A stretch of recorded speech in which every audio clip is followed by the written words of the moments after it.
So in looking at this problem, if you're being asked to find the common external tangent, this value here x, the distance from these two tangents, what you would need to do is if you connect the point of tangency to the center of each circle, the relationships you know about those are they intersect the tangent line at a right angle. You're told that the radii are 14 and 7 in this case. And you're told here that the distance between their centers, which is this distance along here, is 27. Okay, so based on that information, what you can do here is if you square off this rectangle, so if you go on the shorter circle, if you square off that side so that you form a rectangle where opposite sides are equal, so x and x, 7 and 7, what you create right here is a right triangle that's formed from here to here.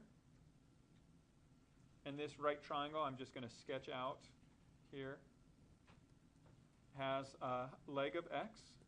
The hypotenuse is the distance between the centers, which is 27. And then what's left for this distance if the whole radius is 14 and this portion opposite the equivalent side of that rectangle is 7? So what's left for this piece? That would leave a 7. So what you could do right here is use Pythagorean theorem.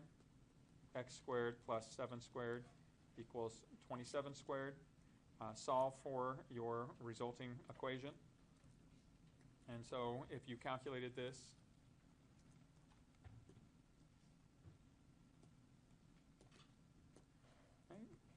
if you took 27 squared and subtract 7 squared from that, you get 680.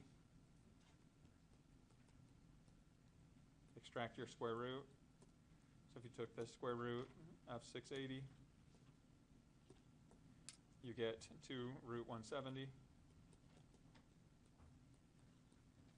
And if you estimated that and round it to the nearest hundredth, and use the decimal here, we get 26.08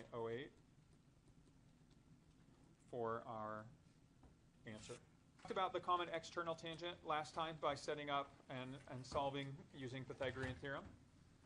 To set up and solve for the common internal tangent, it's a very similar way that you're going to approach it. So the common internal tangent is that that segment that's tangent to both circles that passes through the imaginary line connecting the two centers. So this line right here. Okay, and so we were told that that line has a length of 27. We're also told that the radius of the small circle is 7. A radius intersects the tangent at a right angle, so I'll draw that in. And here the other circle has a radius of 14, also intersecting at a right angle. Okay, so if I want to find what this missing length is here, so this whole highlighted measure, I'll call it x, or I'll call it y here. So that's this whole common internal tangent. The way that I can solve for this is I can extend my shorter circle, extend that radius past the circle itself, and then square off again if I create this rectangle from my large circle. So I square this off at a right angle here. I create this rectangle where this side right here opposite the y is also going to be a length y. The side opposite 14 is also going to be 14.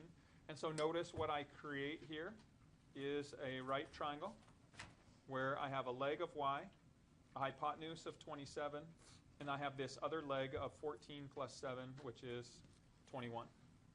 And so once I create that right triangle, so again, the right triangle that I'm looking at here to solve is this triangle right here.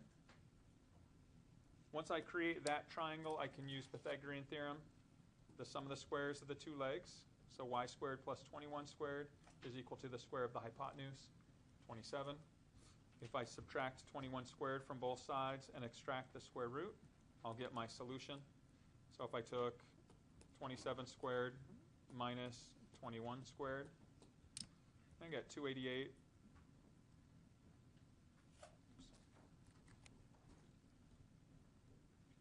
And I want to reduce that. If I take the square root,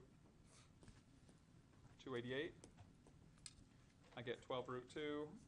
And if I round that to the nearest hundredth, I can just calculate I get 16.97 approximately